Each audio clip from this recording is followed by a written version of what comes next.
Even before I read the script, it was classy. It was Frears again, classy. HBO, classy. Kate, classy. This was an easy yes. What was amazing for me was that before I'd worked with him on Sense and Sensibility, see, I just felt terrified. Like, God, it's Hugh Grant, it's Alan Rickman, it's Emma Thompson, it's all these scary people, and what the fuck am I doing here? But it was really wonderful to walk into that creative space with Hugh and feel like a partner, you know, which I definitely didn't feel when I was so little. If you have actors that good, it sort of makes your job easier, but they know what to do and they can deliver. You're well, though? Yeah, enormously well. Oh, that's terrific. Good for you. My character, Keplinger, he's more of a kind of legitimate and liberal, very approximately politically a sort of Obama or a Tony Blair. I can't help it that I'm interesting and you're not.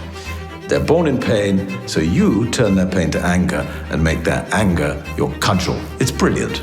Kate Winslet's character chooses to keep me close at hand in her palace in a sort of cell. I mean, when I read that, I was like, okay, that is brilliant. That's completely brilliant. Elena goes to visit him when she just needs that extra punching bag. As you can see, I've gone horizontal. One of his great qualities as a politician was his charm, and he was able to draw people in, and he's able to turn this on Zubak. He's frustrated watching this woman who's deposed me, destroying the country I love, and unable to do anything because I'm locked in prison. Suddenly, Zubak is put in the cell nearby, and I've got a chance to at least do something. We give it back. We do. Farms, factories. Yeah. Land reform. I say we'll do it all. Keep the Americans out. Yes, of course. I think Zubak might have a sense that he is being used again as a sort of prop by someone who's very powerful and very charismatic. There's a real reason for us to believe that Zubak might make the switch. He's high on principles, and however he feels that people have been treating him in a disloyal manner, he will never be disloyal to Elena.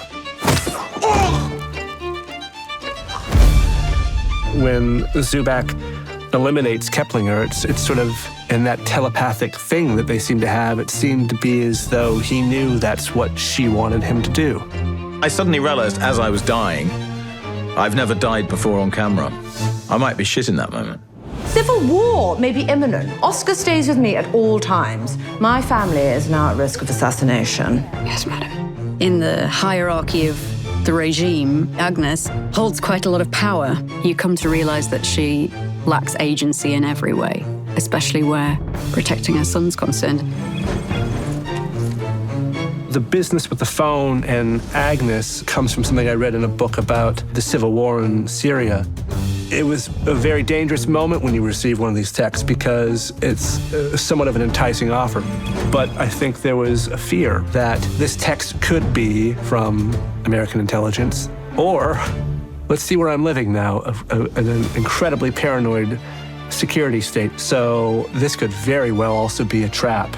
I think Agnes is waffling between these two ideas. Once the idea of Oscar is brought into the equation, I think she feels that that is a conversation she has to at least entertain for the sake of her son. As soon as she sees receiving those little drops of the possibility of having agency and freedom are too tantalizing really deeply inside of her to ignore, and eventually they bubble up to the surface and she'll do anything to protect Oscar. It was a bit of a discussion about how to end that episode, and it's a big swing to take, right? For them to do what they do right there in the office.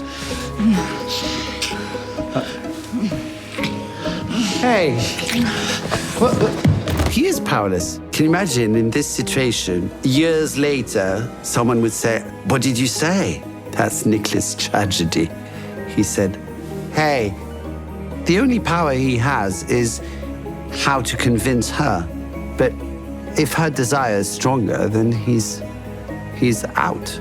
And that's exactly what happens. What that means for Nicholas is, I think in his attempt to bring himself closer and closer to Elena, his need becomes, I think, too much for her to handle.